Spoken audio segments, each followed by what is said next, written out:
Ndagusuhuje wowe nkurikiye kuri Rama Family, guhaye ikaze kandi nkwifurije ubuzima buzira umuze kuko niyo ntego yacu ahangaha kuri Rama Family. Muri aka kanya nifuje kuganira n'abana b'abakobwa ndetse n'ababyeyi babo. Umubyeyi ufite umukobwa, iki kiganiro ntikigucike kuko ni ikibazo tugiye gufatanyiriza hamwe kugira ngo turebe uburyo twakebura aba bana bacu b'abakobwa.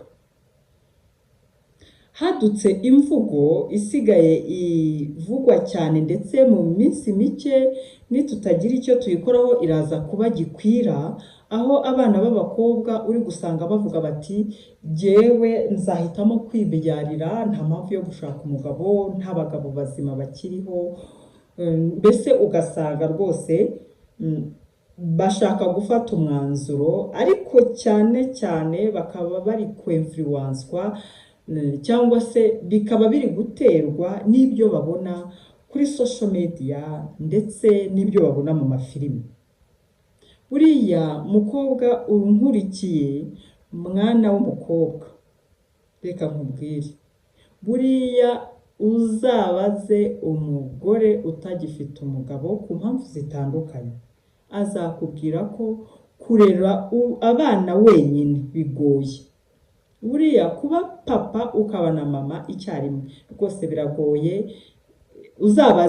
Uzabibaze mbere yo kwishora muri iyo mvugo no gufata icyemezo. Birashoboka ko wavuga ngo wenda uzagira amafaranga, uzakira, uzabaho neza, umwana wawe abeho neza, yige heza, arye neza, abe mu nzu nziza, umugirire imitungo, ariko shenge nta kintu kinezeza nko kugira umuvandimwe. Wabona umubura kubera ko byanze, ubuzima bwaranze, wenda ntibamubyaye, uvuka uri ikinege. Wabona umubura kubera ko bapfuye, wabona mbese nta wabyifuza, ntibikwiye kuba amahitamo.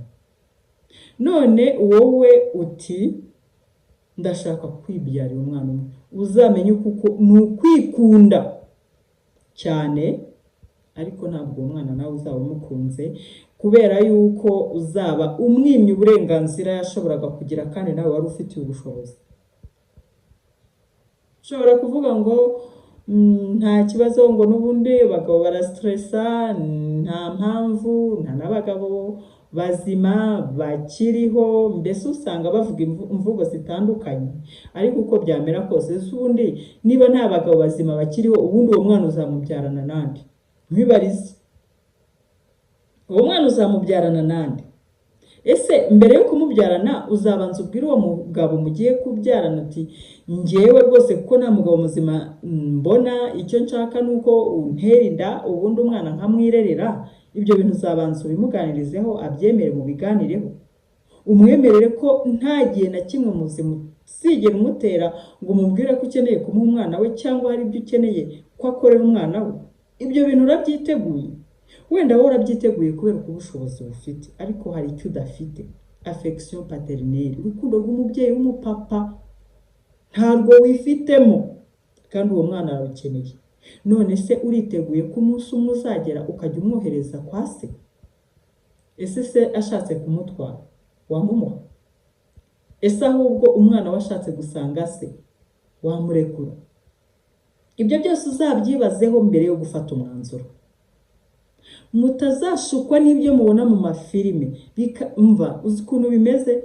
Niba mwibuka iby'imbeba yacitse umurizo, niba ari imbeba cyangwa injangwe sinibuka, ikajya kuratira izindi kugira ngo nazo ziwuce, ye gusigara muri karitsiye yonyine idafite umurizo. Muramenye, mube maso, ni mube maso, kuko ibi bintu biri kugenda byotota mu rubyiruko. Ariko mu by'ukuri byakwiye kuba ari amaburakindi, ariko ntabwo bikwiye kuba amahitamo. Kandi nubwo buri muntu wese afite uburenganzira ku mahitamo ye, ariko wibuke ko ayo mahitamo yawe azagira ingaruka kuri uwo mwana uzabyara. Wenda we ntazabyishimira, uzabigenza ute? Hari igihe ugeraho ukabihitamo, waramaze kubihitamo ukavuga uti, ukabyicuza. Imyaka yo ntabwo izakurindira. Hari igihe uzagera ukabyicuza, imyaka yaragiye, utagishoboye kugira icyo ukora. niho bigera rero ukongera ukamubiriza abandi, ukabasansibiliza kugira ngo abameze nkawe barusheho kuba benshi. Mu by'ukuri abo byabayeho ntabwo mbateye ibuye, sinanabaveba rwose. Icyo nshaka kuvuga ni uko burya bidakwiye kuba amahitamo, kuko ntabwo ari amahitamo akureba wenyine. Hari undi uzavuka ayo mahitamo areba, hari n'uwo muzabyarana bishobora kuzaba ikibazo bikaremera, ugasanga n'ubundi biraguserereje, wa muserero wangaga n'ubundi ukakugeraho kandi nta n'icyo uri bukemure. Ariko rata aho muri ndimo kuka umutima, niba wajya gutekereza ibyo ngibyo haracyari umwanya, wongera ubitekerezeho neza, ahasigaye fata umwanzuro nyawo, wongere ugishe inama ababyeyi, inshuti n'abavandimwe, nubura n'uwo wizera. Uzabura no kwizera Imana, uzayegere nayo izakugira inama. Nkwifurije amahitamo meza, kandi bakobwa ba nyampinga, ejo muzaba ba mutima w'urugo, mube ababyeyi bahekeye u Rwanda, ndetse wisange uri akabura ntikaboneke, ari we nyina w'umuntu. Ugomba kugira ubwenge rero. Ndagushimiye wowe wankurikiye, naho ubutaha.